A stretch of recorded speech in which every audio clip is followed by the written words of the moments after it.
Previously on Eden Zero, we discovered the shocking truth. Ziggy is in fact Shiki from 20,000 years in the future. Something happened to Shiki at some point that sent him far into the future, badly injured, to the point of him having lost several body parts, honestly. And as he was nursed over by the robots of the distant future, when asked his name, he tried to say Shiki, but he said Ziggy. What does this all mean? Why has Shiki become this? Is it a time loop? Or is it alternate timeline? How did Ziggy come upon Shiki to begin with? There are many things that don't quite add up. Maybe we'll get some answers in this chapter. So join me, won't you? At Eden Zero, and it looks... what is this? Log, skip, save, off. Pino used EMP attack. Happy systems are shut down. Oh, so they're in a video game. And what are those movements that Pino can make? Something similar to, what's that game that decides your movements and what attacks you can make? I forget. That's pretty cool. I love all the video game references we usually get in Eden Zero. This is chapter 204.0. Okay, so like a 0 point where things all started. So maybe it is an original Shiki that has just gone into a different timeline and has mucked things up. Ziggy looms over Shiki, and Shiki questions, "You're me? From 20,000 years in the future? What are you talking about?" There it is. Ziggy explains, "To be precise, I am a Shiki from an alternate universe. You are the Shiki of Universe 3. No way. Shiki questions alternate universe, and Ziggy says, "Before you ask, the Shiki from Universe 1 was killed by Draken. Is this a Shiki from Universe 2? Okay, so yeah, okay. I kept wondering how that was going to come into play, where they kept saying that there were different universes, and they were numbering Rebecca and all that with her cat leaper ability. So the Shiki from 1 still died. That is still something that concretely happened. So which Shiki is Ziggy? And which Shiki were we up to again? We're in Universe 3. Okay, we're still in Universe 3 if I remember correctly. Universe 2 was the one where they died because of Nero's 666's detonation. But we have universes and then worlds. And I know when we originally met Rebecca, she was called number 29. What number is she up to now? Yeah, there we go. When Shiki had to make that choice. But when we saw within Ziggy's head, he just seemed like another robot. Okay. Ziggy says, "Remember the explosion on planet Nero 66, or Nero 66, 3 years ago. That is where it all began. You had the choice to run from or stop the explosion." And we pick up at that moment. Yeah, so many things changed in that moment. Shiki saying, "What do you mean bombs?" Rebecca asks, "The bombs Shura and Nero were just talking about." Pino says,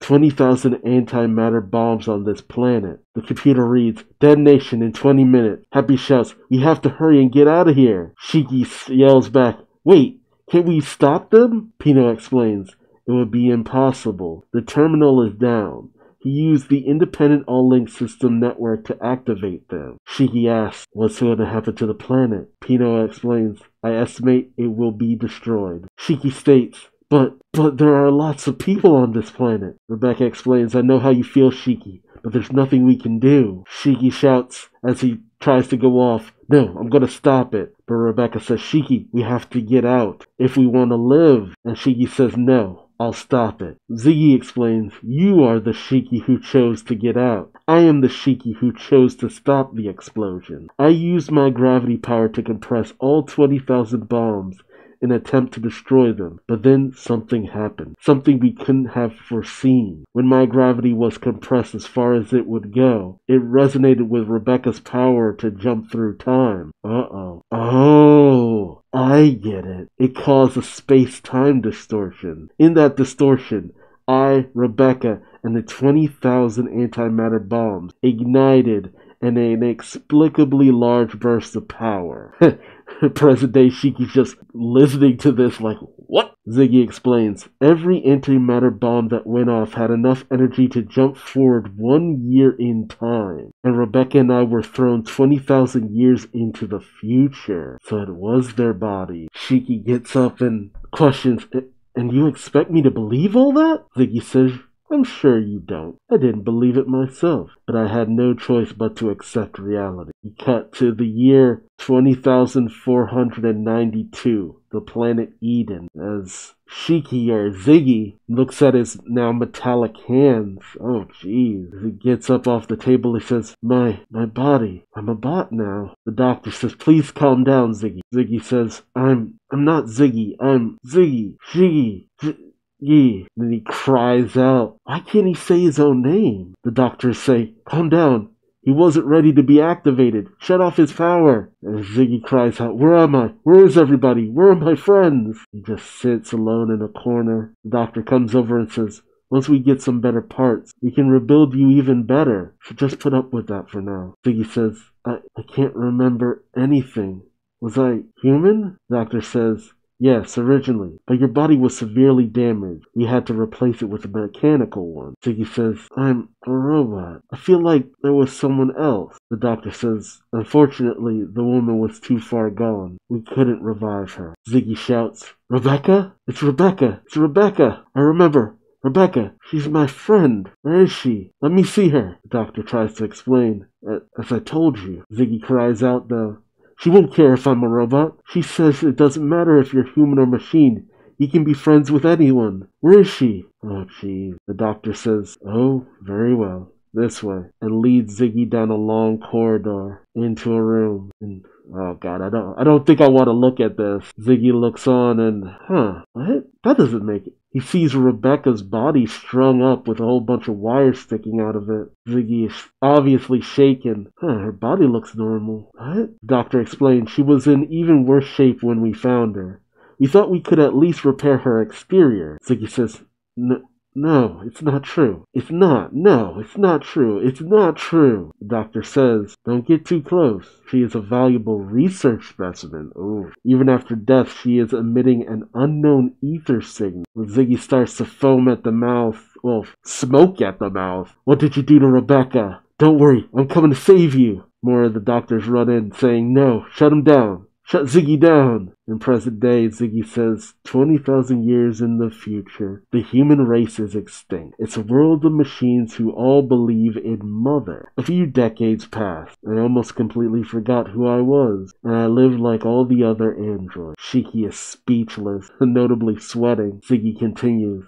Then one day, we see him in his usual Ziggy body, going up to the body of Rebecca. Ziggy says, after all these years, you haven't changed. I can't remember who you are anymore, but I'd like to see you alive. I heard that you and I were friends in the distant past. It's hard to believe, but apparently I used to be human too. Of course, I have absolutely no memory of that now. When the doctors come in and say, Ziggy, we need to talk. We see Ziggy meeting with some kind of council. Ziggy says, time-traveling ether. The council say, as a result of decades of research on the woman's ether, we've determined that she has the power to distort space-time and travel through time. This means there's hope.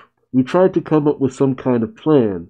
Maybe now we can accomplish one. Ziggy asks, but wait, what are you talking about? The council says, Ziggy, you're a big part of all this. The cosmos have lost Mother and are on the path to destruction. Eventually the ether will run out and the life functions of every android in the cosmos will cease. We must restore the cosmos to what they are meant to be, a world where Mother exists and where humankind flourishes. Android civilization, a robot civilization who wants to bring back humanity. That's interesting. Ziggy questions, humankind? The council explained, yes, we think the extinction of humans led to the loss of Mother. Without Mother, the cosmos' ether is diminishing, and now we androids too are nearing our end. Damn. Ziggy is still at a loss, saying, I still don't quite understand what you're saying. The council goes on. Ziggy, have you heard of the power called the Eye of God?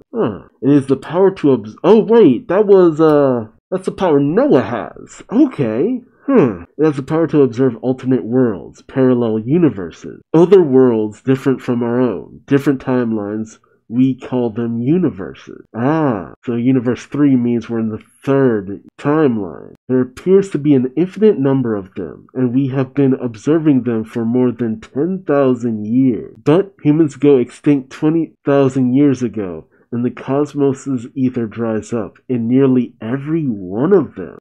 All except point zero. Universe zero. That is the world where all time converges. Even with our technology, we cannot observe it. Thus, we may say it is the only world with potential for a better outcome. There is a strong possibility that the events in Universe Zero affect those of all other universes, and that, Ziggy, is where you come in. You are to use the woman's ether to go to Universe Zero, 20,000 years in the past, and prevent the extinction of the human race. Ziggy questions, well, it's both kind of right, saying, wait, a mission like that, I couldn't. The council says, only you can do this. You were a human that lived 20,000 years ago, and now you are an android. You have the heart of both kinds. But Ziggy states, but I have no memories of being human. The council pushes, don't worry, if anyone can do it, you can. Ziggy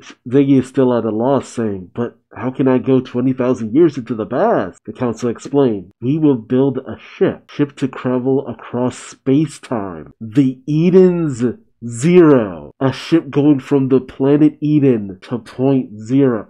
Motherfucker. Is that why it's called Eden Zero? That's why it's called Eden Zero. From the planet of Eden to the 0 point. Eden to zero. But then it's a time loop. There are several universes that have an Eden Zero, but if the Eden Zero is a ship that was sent to the past from the present, then it's a time loop. But then in every universe, for some reason, Ziggy raises himself. How? How does that series of events still work? At some point, Ziggy gets to Mother. What is it about getting to Mother that alters his memory so he remembers all of this? Because Shiki remembers Ziggy as being kindly. There's too many questions! And what is Shiki's true origin then? Because by having it so that Shiki was raised by Ziggy, in all these timelines, Shiki is essentially raised by himself. Oh god, he's his own grandfather. Oh no! Not in that way, but he calls himself Grandpa, essentially. But there has to be a point of origin, a point where this all started. And what of the existence of the Eden's One? What about these parallel universes that Shiki observed, where the various shining stars and the dark stars all seemingly knew each other in more humanistic form? There's gotta be more universes than just the 3 that we know of. And why is the Rebecca from the original timeline that we were acquainted with called number 29? What did that mean? I mean, I just assumed that it was the number of iterations that Rebecca had gone through, where she altered the time frame. Essentially, how many uses of her cat leaper she had used on a more minor scale, instead of just essentially jumping from universe to universe, but just altering the universe that she was in, or how many times that Rebecca had used her ability. And when Rebecca goes to a different universe, what happens to the previous Rebecca of that universe? And does that mean that Rebecca's fucking corpse is fueling the Eden Zero from a certain standpoint?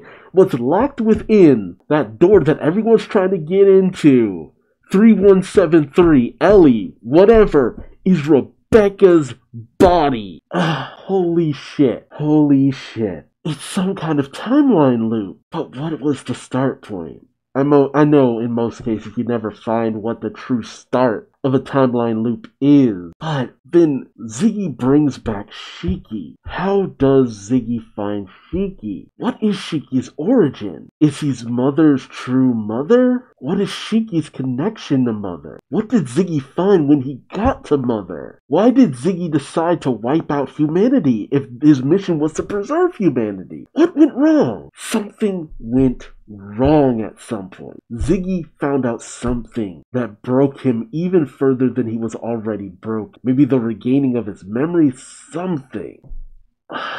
See, I should have known Mashima was going to do something like this, because Fairy Tail and Rave Master, he's done this, where he's played around with alternate timelines. And when Eden Zero started to do that, I'm just like, okay, that's Mashima's usual thing. But he's cranked it to an 11. He's gone all out. He's not playing around. I guess he just wanted to see if he could really pull this off. And so far, it's somewhat solid. But he's introduced some things that need answers. And I'm just curious what those answers will be. Let me know your thoughts and theories in the comment section below. Will we ever see how all of this started? Or will we continue within the loop and see how things changed and diverted within the loop? I'm interested to hear from you. But until next time, I've been Duuz-Diz-Din. Remember to like, comment, subscribe, and hit the bell for notifications. And I hope to see you in the next video. Until then, bye-bye.